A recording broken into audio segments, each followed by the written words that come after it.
Welcome to steno dictation. Dictation 5 second बाद शुरू होगा। स्टार्ट।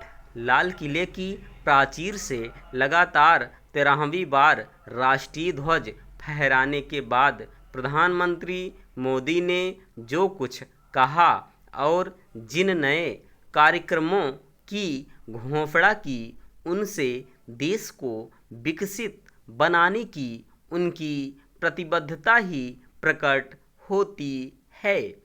इस अवसर पर उन्होंने जिस तरह देश के समक्ष उपस्थित चुनौतियों का भी उल्लेख किया, उससे यह पता चलता है कि समस्याओं का समाधान उनकी प्राथमिकता में है। ऐसा होना भी चाहिए, लेकिन यही प्राथमिकता केंद्रीय सत्ता के प्रशासन की भी होनी चाहिए। इतना ही नहीं, इस मामले में राज्य सरकारों को भी केंद्र सरकार के साथ सहयोग करना होगा। यह इसलिए आवश्यक है क्योंकि केंद्र सरकार की अनेक योजनाओं के क्रियान्वयन में राज्य सरकारों और उनके प्रशासन की महती भूमिका होती है।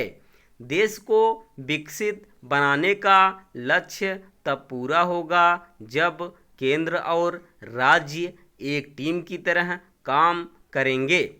अभी कई बार इसका अभाव दिखता है। देश को विकसित बनाने के लिए केवल यह आवश्यक नहीं कि समस्याओं की सही तरह पहचान हो, आवश्यक यह भी है कि उनके समुचित समाधान के तौर तरीके विकसित किए जाएं। ऐसा तब होगा जब सरकारी योजनाओं के अनुपालन में विश्व स्तरीय मानकों और गुणवत्ता को अपनाया जाएगा। अभी ऐसा नहीं हो पा रहा है और इसीलिए कई महत्वाकांक्षी योजनाएं अपेक्षित नतीजे नहीं दे पा रही हैं। इस बार लाल किले की प्राचीर से प्रधानमंत्री ने जो घोषणाएं कीं, उनमें प्रमुख हैं 1 करोड़ युवाओं को एआई का प्रशिक्षण देना और छात्रों को ऑनलाइन कोचिंग की सुविधा उपलब्ध कराना। ये दोनों पहल सराहनीय और समय की मांग के अनुरूप हैं। लेकिन क्या सरकारी कोचिंग निजी कोचिंग संस्थानों के दबदबे को कम कर पाएगी? प्रश्न यह भी है कि कहीं युवाओं को दिए जाने वाले एआई प्रशिक्षण कार्यक्रम का हश्र कौशल विकास जैसा तो नहीं होगा। लाल किले से प्रधानमंत्री ने अगली पीढ़ी के सुधारों को लेकर शक्ति की सप्तधारा का जो उल्लेख किया, वह एक तरह से विकसित भारत के लक्ष्य को पाने का खाका है। इसका उद्देश्य देश की क्षमता का पूरा उपयोग करना है।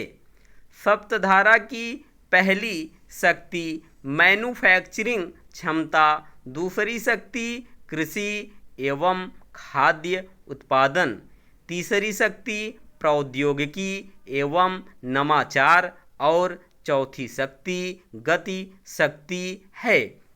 इसका आशय कनेक्टिविटी से है। सप्तधारा की 5वीं शक्ति रक्षा शक्ति, छठी शक्ति ग्रीन इकोनॉमी, ब्लू इकोनॉमी और 7वीं शक्ति देश की सॉफ्ट पावर है। इन सभी शक्तियों को बल तब मिलेगा जब उनके इस्तेमाल में समाज के हर हिस्से की हिस्सेदारी होगी। इससे ही असमान विकास की समस्या का निदान होगा।